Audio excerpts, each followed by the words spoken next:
Živijo, lep kolesarski pozdrav. Kljub temu oblačnemu vremenu sem se odpravil za 2 uri na kolo in računam, da bom dosegel še zadnji cilj, vsaj 800 km v aprilu.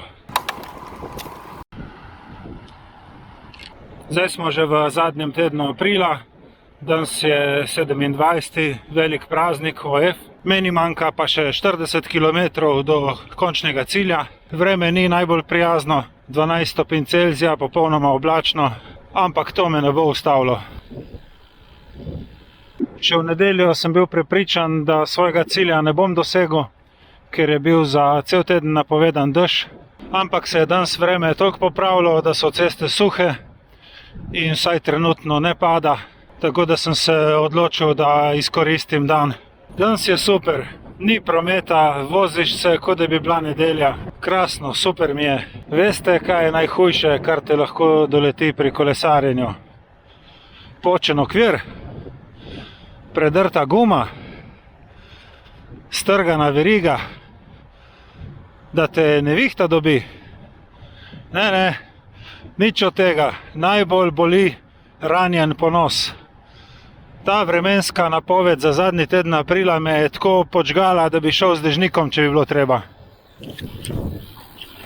Jaz sem se za začetek odpravil na Kras, pol gor po vrhu, pa še ne vem točno, kaj bom odpeljal. Verjetno bo tako kot ponavadi, kakšna 50-tica.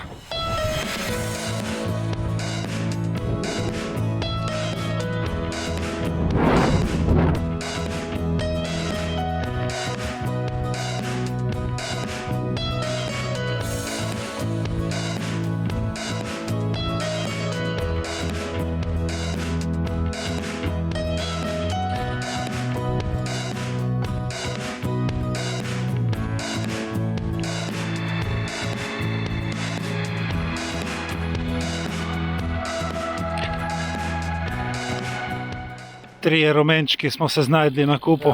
Ja, tako, s prvim kosom vzpona na Kras sem opravil, ampak za tako velik praznik se spodobi, da grem do spomenika na Cirje.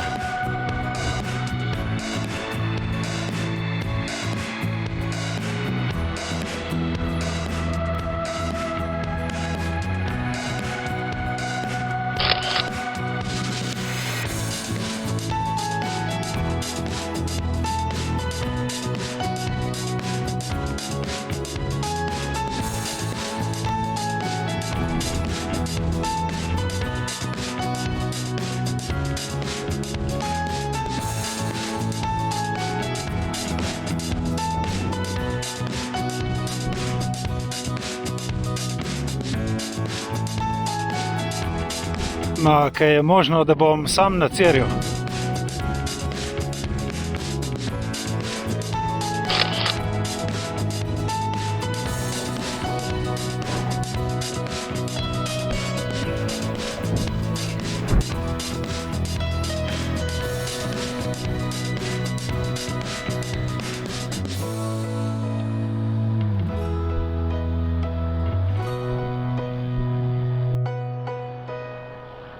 Kar precej piha in zebe, tako da grem s Krasa takoj nazaj dol in bom naredil še nekaj kilometrov po Vipavski dolini.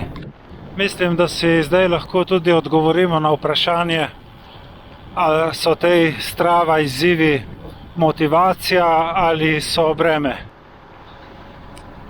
Jaz mislim, da je najlepše in najboljše, če je cilj realen, dosegljiv, ne prenizek, ne prevelik.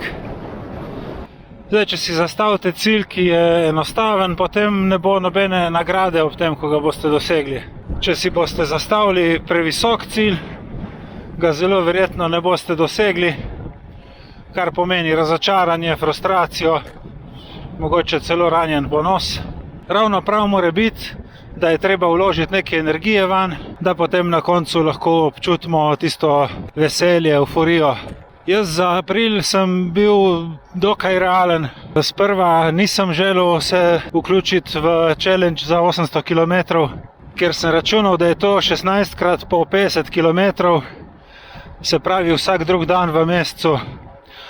April pa je rad muhast, deževen, tako da sem predvideval, da ga ne bom dosegel.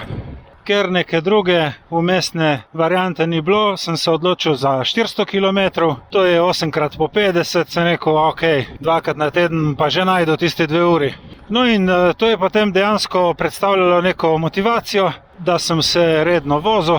Dodatna motivacija je bila tudi, ko sem dal si še drugi izziv, da bom v aprilu naredil vsaj 100, kar se je potem izkazalo za premajhne ambicije, saj sem oba cilja dosegel že sred aprila, tako da sem potem si zadal še 800 km in pa 7500 višincev. No, vse o tem sem govoril že v prejšnjem videu, kjer je vse tako kazalo, da teh 800 km ne bom dosegel, ker je tisto slabo vreme prišlo prav v zadnji teden aprila, ampak danes mi je pa vreme naklonjeno. Sreča spremlja hrabre, napravil bom dobrih 50 km in tako zagotovo pokril še ta cilj. Zato lahko rečem, da to je motivacija, je izziv, zaradi česar sem tudi že za mesec maj kliknil izziv 400 km. Potem bomo pa videli, kako se bo mesec odvijal, ne? Seveda privoščim tudi vsem vam čim več motivacije, dobre vožnje in dosti kilometrov. Hola, to je bil en tak 54 km krog, v katerega sem vložil dobri 2 uri. Zdaj naj pada. Zdaj naj pada, zaradi mene 3 dni skupaj, če. Jaz bom pa lepo poležaval na kavču z nasmeškom Mona Lise. Hvala za pozornost in se vidimo prihodnjič.